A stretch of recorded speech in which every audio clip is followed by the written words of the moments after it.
কি মহারাজ, আপনি এরকম গুম মেরে বসে আছেন কেন? মহারাজ, আপনার শরীরটা কি খুব খারাপ? পেট গুড়গুড় করছে, জ্বর, সর্দি, কাশি? আমার মনে হচ্ছে মহারাজের গ্রহ নক্ষত্র হঠাৎ চলতে চলতে থেমে গেছে। বিজ্ঞানের মতে মহারাজের গতিশক্তি স্থিতিশক্তিতে রূপান্তরিত হয়েছে। কদিন আগেই ছটপটে ছিলেন অতি সুখে। আজ হঠাৎ মহারাজ মোদের কুলুপ এঁটেছেন মুখে। না না না, সেসব কিছুই না। চিন্তায় চিন্তায় আমার মুখের ভাষাই হারিয়ে ফেলেছি। আপনি কোনো চিন্তা করবেন না মহারাজ। আপনার কি সমস্যা শুধু আমাকে খুলে বলুন, আমি সব সমস্যার সমাধান করে দেব।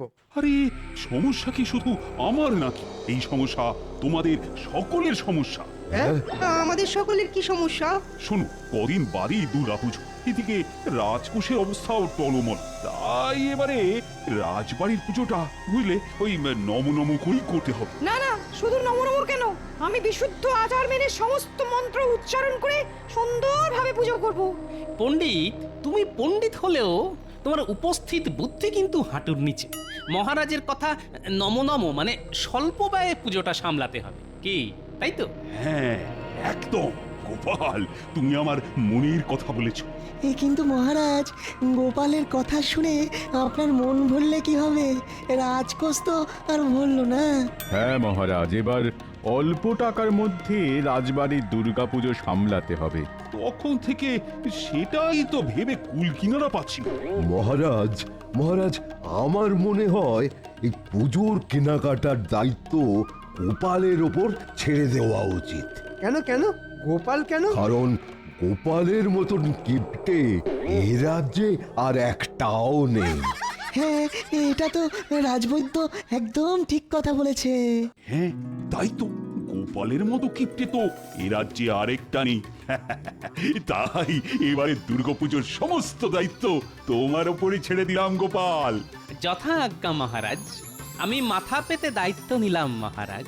মহারাজ, এই অধমের দিকেও একবার তাকান। আমিও দুর্গা মায়ের সেবায় নিজেকে উৎসর্গ করতে চাই। তাই সব দায়িত্ব গোপালকে না দিয়ে আমাকেও কিছু দায়িত্ব দিন। ও ভালো তো। আর শুধু তুমি কেন, তোমাদের সকলকেই কিছু কিছু করে দায়িত্ব নিতে হবে।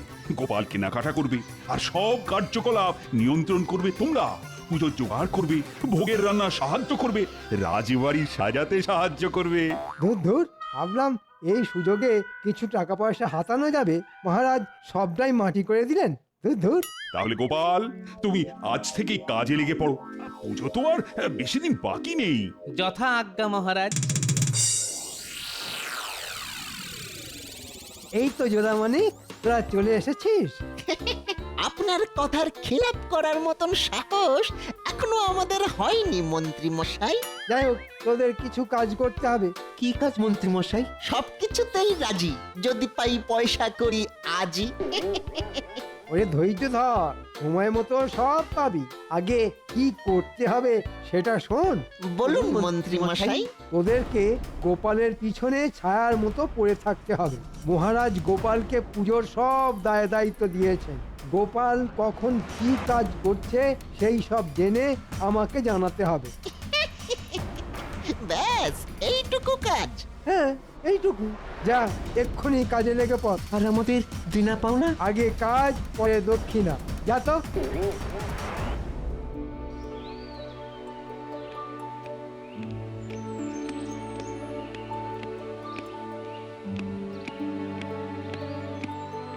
কি হরি, কি খবর? এই তো গোপাল দাদা, মায়ের প্রতিমা তৈরি।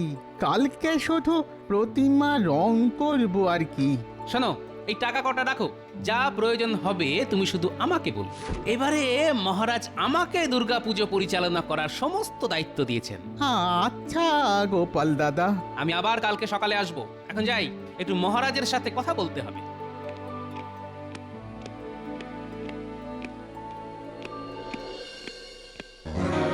মন্ত্রীমশাই খবর জোগাড় করে এনেছি। কি খবর চটপট বলে ফেল।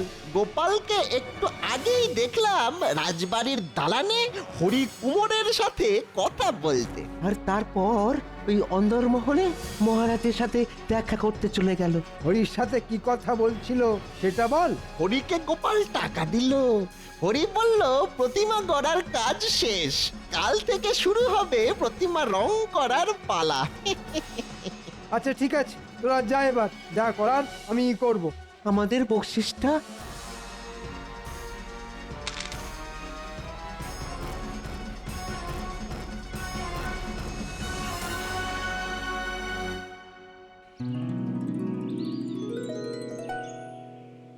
কি হরি, মায়ের মূর্তি গড়ার কাজ কত দূর? এই তো রানীমা, হয়ে এসেছে, শুধু চোখ মুখ আঁকা বাকি।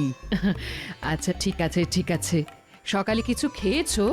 না রানীমা, এখনো কিচ্ছু খাওয়া হয়নি, বাড়ি গিয়ে খাবো। তুমি আগে তাড়াতাড়ি এসে খেয়ে নাও। রাজবাড়িতে কেউ অভুক্ত থাকে না, সে মহারাজ হোক আর সামান্য কর্মচারী হোক। আচ্ছা রানীমা, এক্ষুনি আসছি।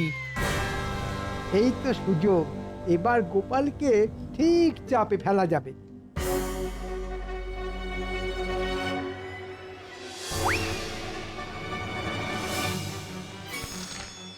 ব্যাস, এবার এই তুলিগুলোকে সরিয়ে রাখবো, তারপর যা দোষ হবে সব গোপালের নামে পড়বে।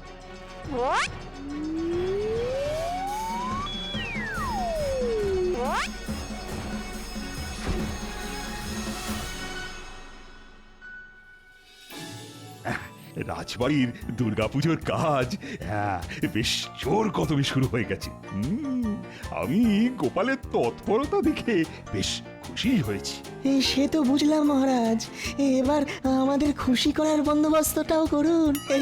এই কদিন বাদেই পুজো শুরু হয়ে যাবে, কিন্তু এখনো পুজোর এবারের ভাতাটা পেলাম না। আরে পাবে পাবে, সব পাবে, একটু ধৈর্য ধরো না বিজ্ঞানী।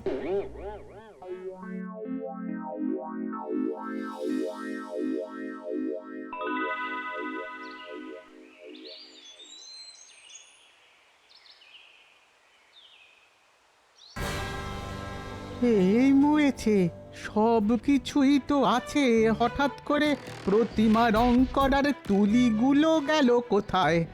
দূর দূর দূর, কোথায় যে রাখলাম তুলিগুলো? কোথায় যে রাখলাম? সর্বনাশ হয়ে গেছে মহারাজ, সর্বনাশ হয়ে গেছে। হ্যাঁ, কি সর্বনাশ হলো গো হরি?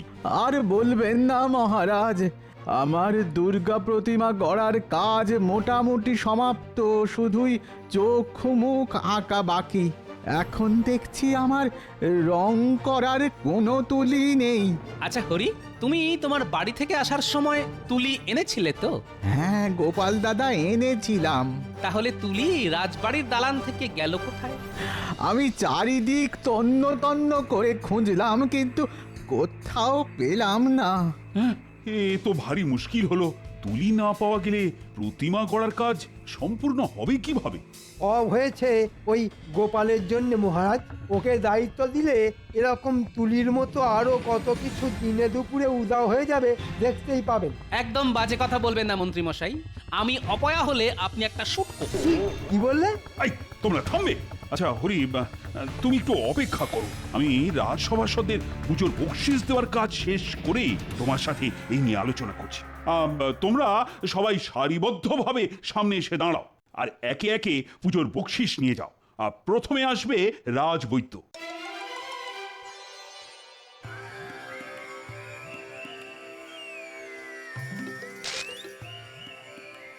ধন্যবাদ মহারাজ। এরপর বিজ্ঞানী।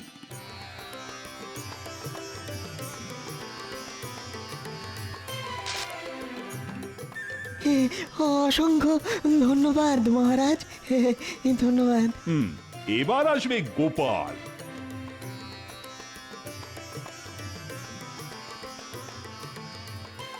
ধন্যবাদ মহারাজ। মন্ত্রী এগিয়ে এসো। এ কি মন্ত্রী, তোমার হাতে রং লাগলো কোথা থেকে? এই মরেছে, তুলিগুলো সরানোর পরে হাত ধুতে ভুলে গেছি। কি হলো মন্ত্রী মশাই, চুপ করে আছেন কেন? বলুন, আপনার হাতে রং এলো কোথা থেকে? হ্যাঁ মন্ত্রী, বলো। আগে না মানে কিছু না মহারাজ। আচ্ছা হরি, তুমি একটু এদিকে এসে দেখো তো রংটা চেনা চেনা লাগছে কিনা। হ্যাঁ হ্যাঁ, এই নীল রং দিয়েই তো আমি কার্তিকের ময়ূর রং করেছি। হ্যাঁ, তাহলে তো দেখছি হিসেবে একদম পরিষ্কার হয়ে গেল। তোমার তুলি উধাও হওয়ার রহস্যের কথা একমাত্র মন্ত্রী মশাই বলতে পারেন। মন্ত্রী, আসলে মহারাজ, আমি চিত্রশিল্পের জন্য তুলিগুলো নিয়েছিলাম, ভেবেছিলাম পরে ফেরত দিয়ে দেব। যাও মন্ত্রী, তুলিগুলো যেখানে সরিয়ে রেখেছো সেখান থেকে নিয়ে এসো, নইলে তোমাকে আমি চিত্র বানিয়ে একেবারে দেওয়ালে টাঙিয়ে দেব। আচ্ছা মহারাজ, তোমায় আমি পরে দেখে নেব গোপাল।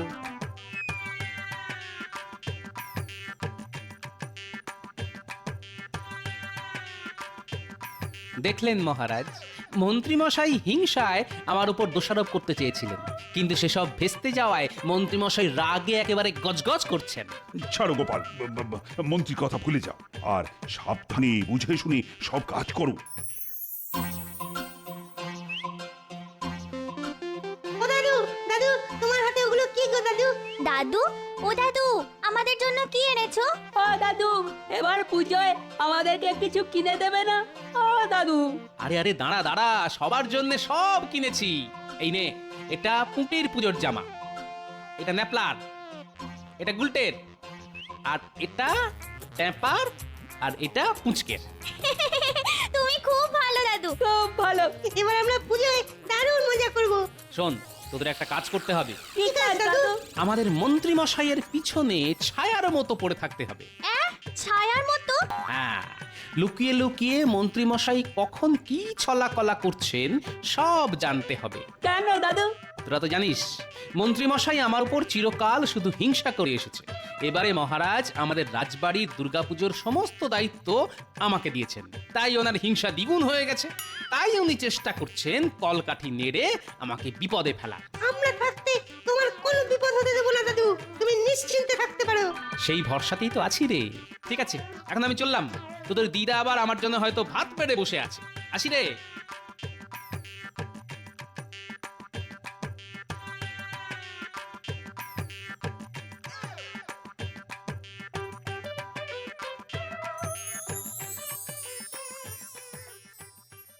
দেখেছো, মানুষটার কোনো কাণ্ড জ্ঞান নেই। সে কখন থেকে ভাত বেড়ে বসে আছি, এখনো বাড়ি ফেরার নাম নেই। এই যে এসে গেছি। আহ গিন্নি, এত উতলা হচ্ছ কেন? পুজোর কেনাকাটা করতে হলে একটু দেরি তো হবেই। তা আমার জন্য কি কিনেছো শুনি? জামদানি, বেনারসি, নাকি ঢাকাই মসলিন? এনেছি যখন নিজের চোখেই দেখে নাও। বাবা, দেখেই না তোমার চোখ একেবারে ছানা বড়া হয়ে যাবে। কই কই দেখি দেখি। এই যে দেখো গিন্নি, তোমার জন্যে পুজোর শাড়ি। মাগো, এ তো সামান্য একটা তাঁতের শাড়ি। কি বলছো কি গিন্নি?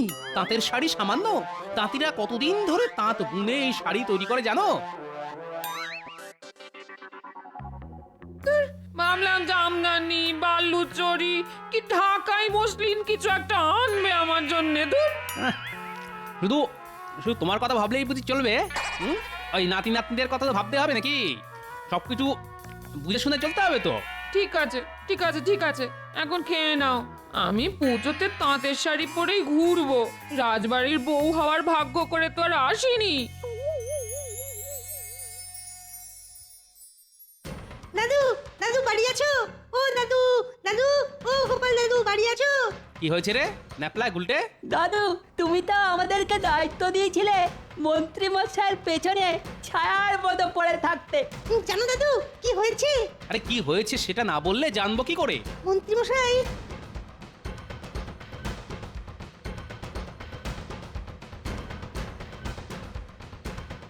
আচ্ছা, এই ব্যাপার। ঠিক আছে, আমিও দেখবো মন্ত্রী মশাইয়ের কত দূর দৌড়। উনি বুনো ওল হলে আমিও বাঘা তেঁতুল। একটা কথা ন্যাপলা গুলটে, তোরা যে এই কথাটা জানতে পেরেছিস সেটা একদম কাউকে জানতেও দিবি না, বুঝতেও দিবি না। আচ্ছা দাদু।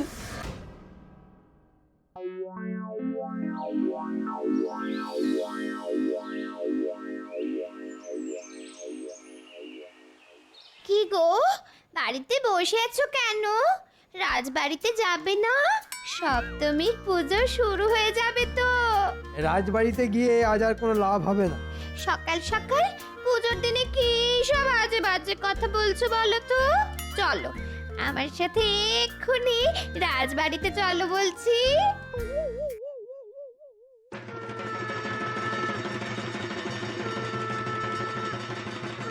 দেখো সবাই, এবারের রাজকোষের অবস্থা খারাপ হওয়া সত্ত্বেও গোপাল নিজে দাঁড়িয়ে থেকে কত সুন্দরভাবে সমস্ত পুজোর আয়োজন করেছে। বাহ গোপাল বাহ। সবই তো বুঝলাম মহারাজ, সবাই এসে এখানে হাজির হয়েছে, কিন্তু পণ্ডিতের এখনো অবধি দেখা নেই। আর পণ্ডিত না আসলে পুজো শুরু হবেই বা কি করে? নবপত্রিকা পুজো, কলাবউ স্নান করানো। হ্যাঁ, ঠিকই তো বলেছ। পণ্ডিত না আসলে দুর্গাপুজোটা হবে কিভাবে? সত্যি তো, পণ্ডিত তো ভারী চিন্তায় ফেলে দিল। দেখলেন তো মহারাজ, গোপাল ডোবালো তো। পণ্ডিত না এলে পুরো পুজোটাই ভেস্তে যাবে। এ তো সত্যি খুব মুশকিল হলো। গোপাল, ও গোপাল, তুমি একবার পণ্ডিতের বাড়ি গিয়ে দেখে আসো না। মহারাজ একটু অপেক্ষা করুন, পণ্ডিত নিশ্চয়ই আসবে। আমি হলফ করে বলতে পারি আজ পণ্ডিত আসবে না। এ কি বলছেন মন্ত্রী মশাই? একবার দূরে তাকান, এই দেখুন কে আসছে।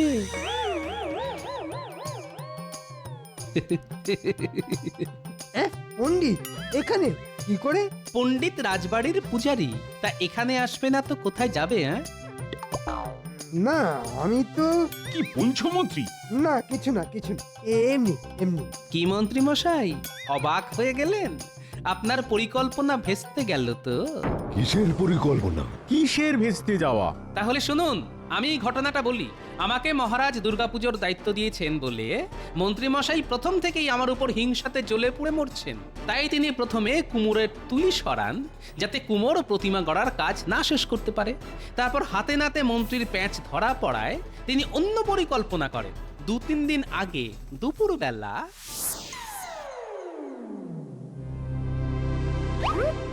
কি ভগবান, বাড়ি আছো? আরে মন্ত্রী মশাই যে, তা হঠাৎ করে আপনি আমার বাড়িতে? কোনো দরকার বুঝি? হ্যাঁ শোনো, তোমাকে এক কাজ করতে হবে। কি কাজ? আগে বলো, তুমি পুজোর সময় তোমার দেশের বাড়ি উড়িষ্যায় যাও কিনা? হ্যাঁ যাই। কেন? এবার তোমাকে তোমার সাথে আর একজনকে নিয়ে যেতে হবে। হ্যাঁ, আরেকজনকে? বলেন কি, কাকে? আমাদের রাজসভার পণ্ডিতকে তুলে নিয়ে যেতে হবে। এই মরেছে। তাহলে কৃষ্ণনগর রাজবাড়ির এই পুজো কে করবেন? তোমাকে ওসব নিয়ে একদম চিন্তা ভাবনা করতে হবে না। পুজো হবে কি হবে না সেটা আমি বুঝে নেব। কিন্তু অত দূর একজনকে নিয়ে যাব, তা ওই খরচপাতি তা সেটা তো আছে নাকি? এই নাও তোমার খরচাপাতি।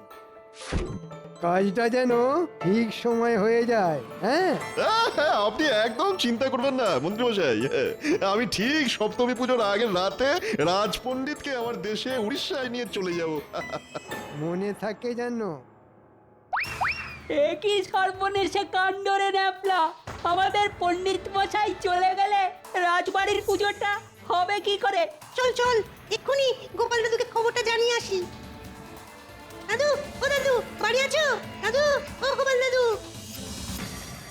এরপর মহারাজ আমি সোজা চলে যাই কেলে পচার বাড়ি। কিরে কেলে, বাড়ি আছিস? হে গোপাল দাদা, বলো বলো, তা হঠাৎ তুমি আমার বাড়িতে? শোন কেলে, তোকে চোর থেকে পণ্ডিত হতে হবে।